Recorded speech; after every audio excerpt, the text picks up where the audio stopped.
Hey there, comic book fans. I'm back from the comic shop again this week. And it was a 5 comic book week for me. There was actually one extra that was on my pull list that I was like, this isn't supposed to be on my pull list. It was the Dying in the Dead issue number 4. I bought the first 2 issues of the Dying in the Dead and then just kind of gave up on it, never got the 3rd issue. And I think this 4th issue was like half a year late. But anyway, I didn't pick it up. Put it back. So the first one I got is the Savage Dragon issue number 224. We are 1 month away from issue number 225, which is a $10 100-page spectacular. I think it's got a 40-page, as always, a nice double-page spread. 40-page lead story. He's reprinting the very first Savage Dragon story from when he was a teenager. He just finished recoloring it. And we'll see what else is in there. But his Savage Dragon 100-page spectaculars are always fun.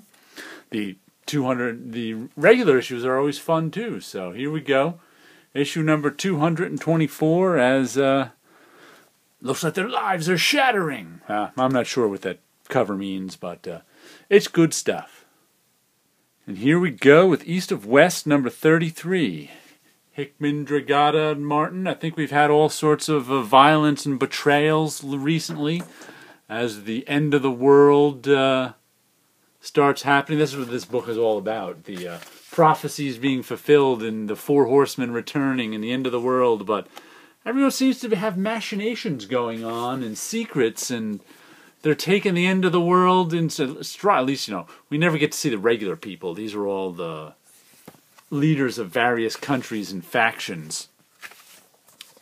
And looks like we're back to, I don't see, is that the Forever? Oh, that's right, that tower got attacked a couple issues ago by some rebels or something like that. But yeah, East to West is a fun book. Oh, it's got all sorts of political machinations in it, and fantasy and magic and science fiction, and it's a genre-bending one, so check it out.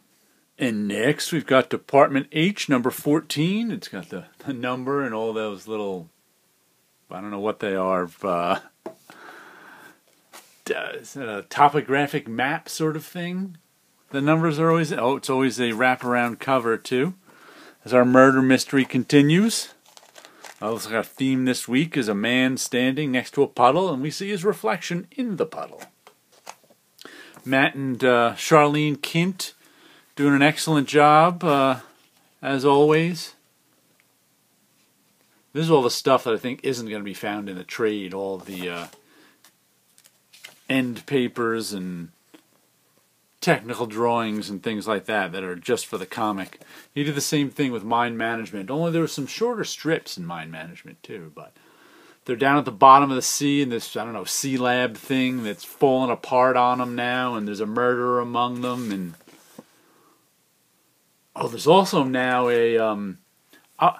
they may be, we found out in the last couple issues, they may be carrying some sort of plague that might devastate the world. So the people on the surface ship are ordered not to let them up. So who knows what's going to happen now? The sea lab isn't going to last that much longer, and they got to try and get up, and they got to try and cure themselves, and story gets crazier and crazier, but it's a lot of fun. It's good stuff. I think we got another 8 issues or so to go on this. I can't remember the exact ending number, somewhere in the early 20s, but Department H continues to be good. And here we have The Beauty, number 15. I think this is what happens when the beauty runs its course, which is this STD you get that makes you beautiful, but now they're finding out years later it kills you. I think that's her in the final stages. But we're back to this being a crime procedural, and our lead character here is on the Beauty Task Force. She's a cop that has been assigned to a task force that investigates beauty crimes against people who have the beauty. They call it the beauty community. And the last couple of issues, there's been a serial killer. Lines up all these mirrors around the people and drains their blood onto the floor. It's real creepy. There's the mirror setup. I guess they brought it back to the cop shop. Or that's our killer. But, like I said, I've enjoyed this has gone in many different directions, from crime procedural to slice of life to crime procedural to slice of life to what was the other one? A robber's story. So it's been really cool so far. Good series. And our last comic of the week is Deadly Class issue number 28. And this comic really has to win me over again, because I really didn't like the twist it took 2 issues ago, with our bringing a character back from the dead. And last issue was actually good, you know, it was as good as ever, but it was completely not that story. It was of another character, the Japanese girl who, back in Japan even, her family kidnapped her and brought her back home. So this one has to win me over again, and I don't know how it's gonna do that. It's just gonna be some silly story about how he survived, and that's the least interesting thing in my comic reading interest stuff.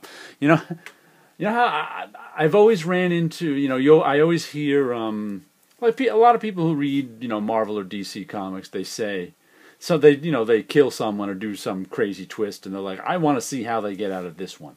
I never care how they get out of anything. It just that part of plotting a story just doesn't interest me. A writer writing himself into a corner and then coming up with some magic reason it didn't happen is the least interesting thing about mainstream comics to me.